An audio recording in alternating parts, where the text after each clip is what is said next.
Hi friends, welcome to విజయనా cooking and blogs. మీరంతా ఎలా ఉన్నారు? బాగున్నారా? నేను బాగున్నానండి.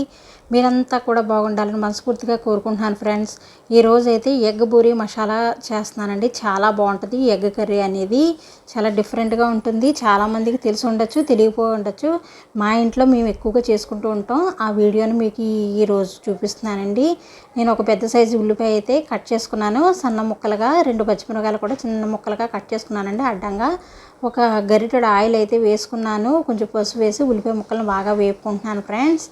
ఈ కర్రీ అనేది చాలా టేస్ట్గా అయితే ఉంటుందండి. సింపుల్గా మనం ఉల్లిపాయ అనేది ఎక్కువ వేసుకోవచ్చు, తక్కువ వేసుకోవచ్చు. అది మీరు తినేదాన్ని బట్టి టేస్ట్ అయితే చాలా బాగుంటుంది. నేనైతే కర్రీకి సరిపడగా నేను సాల్ట్ కానీ ఉప్పు కానీ మీరు వేసుకోవచ్చు. నేనైతే ఉప్పు కళ్ళు వేసుకున్నాను. బాగుంటుందండి, రుచి చాలా బాగుంటుంది. ఏ విధమైన మసాలా వేసుకోకపోయినా సరే చాలా రుచిగా ఉంటుందండి. ఈ వీడియో చూసే ముందు ఒక లైక్ అయితే ఇవ్వండి ఫ్రెండ్స్. ప్రతి ఒక్కళ్ళు కూడా మొదటిసారి మా ఛానల్ చూస్తున్నట్లయితే ప్లీజ్ సబ్స్క్రైబ్ చేసుకోండి. నేను కొంచెం కొత్తిమీర వేసానండి, అది కూడా వేసి బాగా వేపుకున్నాను. 1 స్పూన్ కారం అయితే వేసుకున్నానండి. ఈ ఎగ్ కర్రీకి బాగా ఎక్కువ కారం ఉన్నా బాగోదు, సమానంగా ఉంటే బాగుంటుందని మాకు అనిపిస్తుంది. మీరు ఎక్కువ కారం తినేవాళ్ళు ఎక్కువ వేసుకోండి. ఉప్పు అది మీరు తినేదాన్ని బట్టి మీరు వేసుకోండి. మసాలా కావాలనుకుంటే వేసుకోవచ్చు, మసాలా లేకపోయినప్పటికీ కూడా ఈ కర్రీ అనేది రుచి బాగుంటుందండి. ఈ ఉల్లిపాయ ముక్కలు, పచ్చిమిర్చి ఇవన్నీ ఉడకడానికి, అలాగే ఎగ్ మనం వేసిన తర్వాత ఉడకడానికి సరిపడగా నేను వాటర్ అయితే 1 గ్లాస్ వేసుకున్నాను. టేస్ట్ అయితే చాలా బాగుంటుందండి. ఒకసారి ఎవరైనా ట్రై చేయలేని వాళ్ళు ఉంటే ట్రై చేయండి. గుడ్డుని ఇలా అడ్డంగా కట్ చేసి మనం వేసేయడమే, దాన్ని ఎప్పుడు కూడా కదపకూడదు. కొంచెం కుక్ అయ్యే వరకు కూడా మీరు వేసిన గుడ్డు ఎలా ఉందో అలాగే కుకింగ్ అనేది బాగుంటుందండి. మీకు చాలామందికి పొంగడాలు అలాంటివి తెలుసుంటాయి కదా, అది ఏ మాదిరిగా అయితే వస్తాయో ఈ ఎగ్తో చేసిన కర్రీ అనేది కూడా ఎగ్ బూరి అనేది అలాగే వస్తుంది. రుచి అయితే చాలా బాగుంటుందండి. ఉప్పు కారం అన్నీ కూడా బాగా పడతాయి. మీరు మసాలా వేసుకుంటే అవి కూడా చక్కగా దానికి పట్టి చక్కగా ఇది అవుతుంది.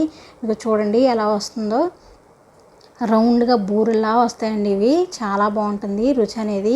చాలామందికి ఎగ్ ఉడకబెట్టుకుని వండే టైం ఉండకపోవచ్చు, కానీ లోపల ఉన్న ఎల్లో తినాలని కోరుకున్న వాళ్ళు ఉంటారు. అలాంటి బిగినర్స్ ఎవరైనా సరే ఈ విధంగా ట్రై చేయండి. ఈజీగా చక్కగా మీకు ఎగ్ తిన్నారు అనే ఫీలింగ్ ఉంటుంది. చాలా ఈజీగా చేసేసుకోవచ్చు ఈ కర్రీ అనేది. ఎవరైనా సరే కుకింగ్ కూడా చాలా సింపుల్గా అయిపోతుందండి. మీరు ఎగ్ తిన్న ఫీల్ అవుతూ వస్తుంది. అలాగే సేమ్ టైం మీకు ప్రతి ఒక్కరికి కూడా మీరు గుడ్డు ఉడకబెట్టి ఒలిచి ఇవన్నీ చేసే పని ఉండదు. చాలా ఈజీగా చేసేసుకోవచ్చు కర్రీ అనేది. కొత్తిమీర చల్లుకుని దగ్గరికి ఎగిరిన తర్వాత దించేసుకోవడమేనండి.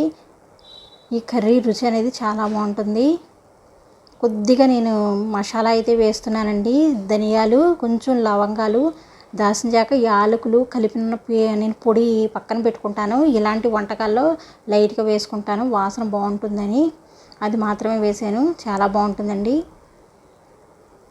ఇలా కూర అనేది దగ్గరగా అయిన తర్వాత దించేసుకోవడమేనండి. ఈ వీడియో ప్రతి ఒక్కరికి నచ్చింది అనుకుంటున్నాను ఫ్రెండ్స్. నచ్చితే కనుక ప్లీజ్ లైక్ చేయండి, షేర్ చేయండి, కామెంట్ చేయండి. అలాగే మీ ఫ్రెండ్స్కి మా వీడియోస్ని షేర్ చేస్తూ ఉండండి. విజయనా కుకింగ్ అండ్ బ్లాగ్స్ అనే ఛానల్ని సబ్స్క్రైబ్ చేసుకొని చూడండి friends. Thank you for watching. Thank you అండి.